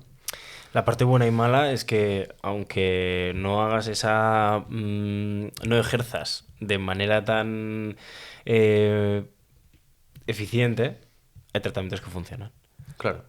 Entonces, la parte buena es que funcionan, entonces los pacientes mejoran. La parte mala es que se generan discursos opuestos, ¿no? Eso es. Polarizados. Exacto. Y no sé por qué es, pero el problema es que a veces sabemos por qué no. Sabemos que la razón por la que pensábamos que podía ser no es así y aún así se sigue dando esa razón como justificación. Entonces ahí es donde entra un poco, yo creo, el dilema ético y moral en nuestra profesión. Mi discurso tiene que ser honesto. Yo tengo que decir la verdad. Por eso yo no le digo a un paciente que va a mejorar o que se va a curar. Sí le puedo decir que probablemente consigamos que mejore. No, al final es informarle un poco de cómo vas a abordarlo sin darle unas garantías. Realmente creo que eso es lo coherente, ¿no? Claro. No decirle, no, con esto te vas a curar en... No, eso es demasiado absolutista. Claro, no, es que eso supondría que ese tratamiento tiene el 100% de efectividad y eso no existe. Claro, en medicina o en esto. En nada, no posible. existe. Muy bien. Bueno, pues vamos a ir terminando con algunas cositas, aprovechando. ¿Qué opinas de todo el tema de la intrusión laboral, especialmente que viene por fuentes de redes sociales, ¿no? O sea, quiero decir, ahora mismo nos invaden con gurús de la fisioterapia, del entrenamiento, de la psicología, del coaching, de absolutamente todo, ¿no? Bueno, ¿qué opinas de esto, no? Así, por un pequeño resumen. Creo que es parte del mismo fast food digital que consumimos todos los días. Todos vemos vídeos, reels de mierda, de tonterías. Pues se hace lo mismo, pero el problema es que esto se hace con la salud. Claro, ese es el problema. Mira, a mí me pasa, por desgracia, me pasa mucho y me hierve un poco por dentro, ¿no? Y es que te viene X persona y te dice, no, Sergio, es que he visto un vídeo en YouTube que tal decía de hacer esto, ¿no? Y igual era una locura, pues como hemos empezado la conversación, de no, hay que estirar antes del entrenamiento de fuerza, ¿no? O sea, el estiramiento estático antes de fuerza, ¿no? Entonces es como... Claro, ¿qué pasa con esto? Que la persona que lo ve, en este caso, el que me viene a mí a preguntar, como lo ha visto en Internet, parece ser que también Internet es como el médico en la vida real, ¿no? Es como Dios. Entonces... tiene más razón que mi propio entrenador, ¿no? Entonces a veces se generan situaciones como muy complejas porque yo tampoco tengo la necesidad como profesional o tú de tener que explicar a una persona, no, pues esto es lo otro, porque está sesgada por la información que ha recibido por redes sociales, ¿no? Claro, o sea, yo personalmente sí considero que es parte de mi profesión informar a la persona que viene a preguntarme. El problema es, de nuevo, es el sesgo de autoridad. Tú ves a una persona en internet que tiene 200.000 seguidores y dices, este debe ser muy bueno, este debe saber un montón. Tiene un sesgo de autoridad terrible. Claro, igual es el campeón del barrio, ¿no? Pero se ha vendido bien. Exacto. Y bueno. A ver, no sé. Bueno, ya dos vende humo, por ejemplo. Uh-huh. Bueno, hay gente a la que le va bien, gente a la que le va mal. Claro, luego también nos encontramos con personas que de alguna forma se puede decir que saben, pues por ejemplo, sin ir más lejos, ¿no? Que ahora está muy de moda, ¿no? El Iron Cachas, que supongo que sabes quién es. Al final esta persona lo que se dedica es, entiendo, yo tampoco lo conozco personalmente, pero por lo que pone en su bio y sí que es verdad, por los razonamientos que utiliza, pues sabe, ¿no? Sabe, lo que pasa que creo que desde mi punto de vista es bastante absolutista y todo el que no piensa igual que él le tira un hate desde la falta de respeto, ¿no? No desde el compartir, porque creo que la clave de esto es compartir, entender, ¿no? Sí, a ver, lo que pasa con este tipo de creadores es que evidentemente la crítica destructiva vende más que la crítica constructiva. Eh, Considero que este perfil en concreto, Iron Cachas o Iron Masters, que bueno, su marca, creo que en cuanto a biomecánica, es un tío que sabe mucho. El problema es que también opina sobre cosas que, primero, no son de su terreno, es decir, no es parte de su Especialidad o su especialidad, terreno, ¿no? y se está basando en estudios con una metodología pobre. Es decir, se refiere a estudios de por ejemplo, tiene una cruzada tremenda con el peso muerto, basándose en datos de un disco intervertebral de un cadáver. Y no solo de un cadáver, sino en otros artículos de cadáveres de cerdo. Que hasta cierto punto tienen similitudes. Pero la columna de cerdo ahora mismo, por recorrido evolutivo, está diseñado para caminar a cuatro patas. El nuestro no. Claro. Entonces no tiene mucho sentido No, no, compararlo. para nada, es que es una locura. Y no es lo mismo un tejido muerto, que tiene una resistencia X para X movimientos o X cargas, X pesos, o un tejido vivo, adaptado y adaptable. Que esto es importante también. Claro. Él da unos datos concretos de el disco aguanta tanto. Si esto fuese así, todos nos lesionaríamos en el mismo punto. Pero no sucede. No es realista. No es aplicable en un organismo vivo, en un ser vivo. Entonces, saca testimonios constantes de gente con dolor de espalda haciendo peso muerto, gente que se lesiona haciendo peso muerto. Pero es lo que te decía antes. ¿Dónde me lesionó la columna? Haciendo peso muerto, no haciendo elevaciones laterales. Haciendo elevaciones laterales me puedo lesionar el hombro, el codo, la muñeca. Claro, pues estructuras que están formando parte activa del ejercicio. Claro. Claro, por otro lado, ahora que hablas del tema del peso muerto, no solo por parte de Iron Cachas, también he observado, o habrás podido observar tú también, que dentro del mundo del fitness, como al final todo lo basamos en gains de hombro más grande y demás, como que se está infravalorando ahora el peso muerto, las sentadillas, se está diciendo que no vale para nada, que encima te vas a lesionar y es paradójico porque esas mismas personas están haciendo un trabajo analítico más de cool de bíceps cuando realmente su funcionalidad real es casi nula, más allá de las ganancias que vayas a tener a nivel de crecimiento muscular, ¿no? Entonces, yo me quedo puto loco con esto. A ver, es que es un discurso completamente contradictorio. No sirve para nada. No sirve para nada. ¿Con qué objetivo? Hombre, claro, si quieres hipertrofiar las lumbares, quiero decir, pues no sé, igual el peso muerto no es la mejor opción, ¿no? O sea, Pero tampoco es mala, quiero decir. claro, claro, eso es. El tema es, ahora solo nos vale el mejor ejercicio para un objetivo concreto, y con la rutina o semanal concreta. Es decir, tiene que ser sí o sí entre 12 y 20 series semanales de este grupo muscular con estos ejercicios, porque solo vale esto. Porque el músculo crece más cuando lo estimulo llegando a la fase de estiramiento. Si no llegas a la fase de estiramiento, también crece. Y si no haces 5x8, también crece. Y si no haces RP9, también crece. Quiero decir que nos estamos volviendo loquísimos con hacerlo todo perfecto. Claro, y luego aparte la adaptabilidad de cada individuo es un mundo. Por no hablar de la influencia clara que tenemos en el mundo del fitness de hoy respecto al uso de anabolizantes.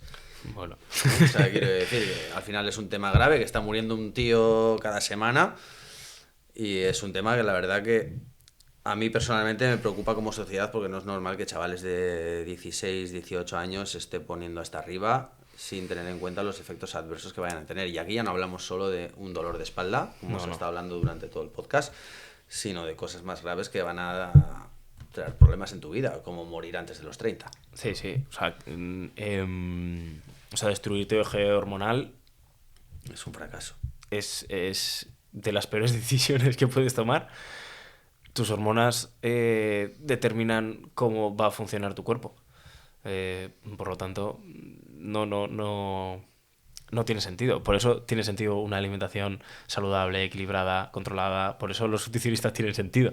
Quiero decir que no es absurdo. Simplemente por buscar un estándar estético falso, probablemente creado por las redes sociales, porque ves a esta persona que está enorme, ves a Ceboom, y dices, yo quiero ser Ceboom. Ceboom es uno y ya.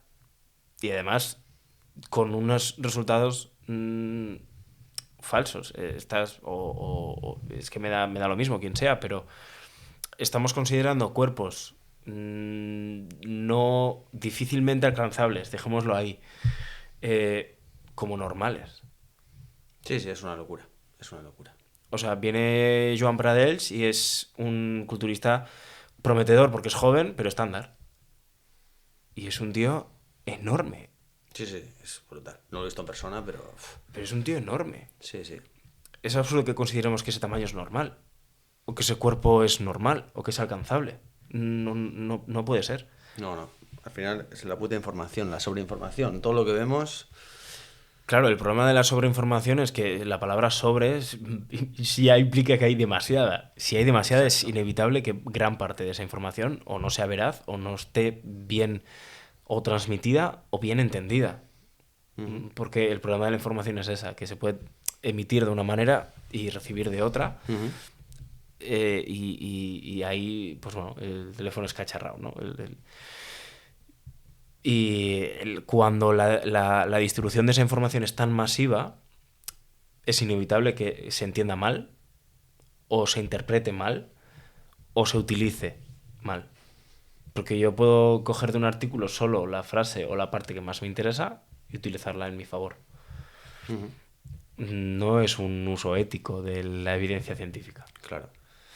Es decir, yo puedo decir, vale, pues este ejercicio ha demostrado ser mejor para la hipertrofia de tal músculo. ¿Bajo qué condiciones? ¿Con qué protocolo? ¿Comparando con qué ejercicio? ¿Y con el mismo protocolo o no? Entonces, la metodología de un estudio es básica. Si la metodología no es válida, los resultados del estudio no son válidos. Y esto también pasa mucho. La evidencia respalda tal. ¿Qué evidencia? Cuidado. Claro. No toda la evidencia es de calidad. Claro. Exacto. El problema es que es difícil tener un criterio. Es muy difícil. Claro. Me es difícil para mí, que a priori debería saber, o sea, evidentemente, sobre los temas que yo conozco, sobre los temas que yo controlo, pero es difícil para mí, sobre los temas que controlo, pues ni te cuento sobre los temas que no. Vale. ¿Qué te parece si para terminar hacemos una serie de preguntas y respuestas de una sola palabra? Vale. ¿Problema en la sociedad actual? Una sola palabra. Inmediatez. Vale. ¿Suplemento favorito? Creatina. ¿Movimiento favorito?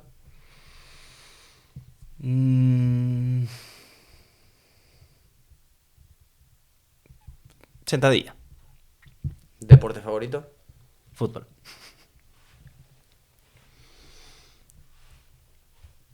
¿Solución para evitar el dolor? Buah. Una palabra. Yo en base a lo que has dicho te diría que diría yo. Movimiento, diría yo. En base a lo que te has dicho. Eso es, sí. Genial. Pues nada, Martín. Si quieres, vamos a tener una reflexión final. ¿Alguna cosa que quieras aportar? ¿Hay alguna recomendación que nos des como fisioterapeuta especialista en dolor? ¿Alguna, no sé? Pues este espacio para ti. Pues no lo sé. O sea, cualquier persona que esté pasando por un proceso, sea más corto o más largo, más fácil, más difícil, que si no hay soluciones, seguro que hay formas de mejorar. Que no se cansen de buscar. Porque a veces es difícil encontrar la aguja en el pajar, pero cuando la encuentras merece la pena. Así que... Genial. Para aquellas personas que no te conocían o que ahora te conocen, ¿hay algún lugar donde te puedan encontrar, contactar contigo, vía redes sociales, algún lugar donde trabajes? Bueno, trabajo aquí en Donosti, en una clínica en Zuazu, en Osasuna Sport Clinic. Trabajo aquí en Indoor CrossFit. Ujú. Y bueno, también cojo algún que otro paciente por mi cuenta. Tengo una cuenta de Instagram reciente, Fisio Martín Lopetegui. Le daremos like, por supuesto. Y bueno, pues en principio son los sitios donde me pueden encontrar, básicamente. Genial. Pues nada, poco más, Martín. Muchísimas gracias por venir. Ha sido una charla súper interesante y agradable. A ti así por que invitarme. no descartamos volverte a ver por aquí. Bueno, igual no tengo tanto que hablar de Bueno, otros siempre, temas. siempre hay cositas. Así que nada, nos vemos. Gracias. Muy bien, muchas gracias.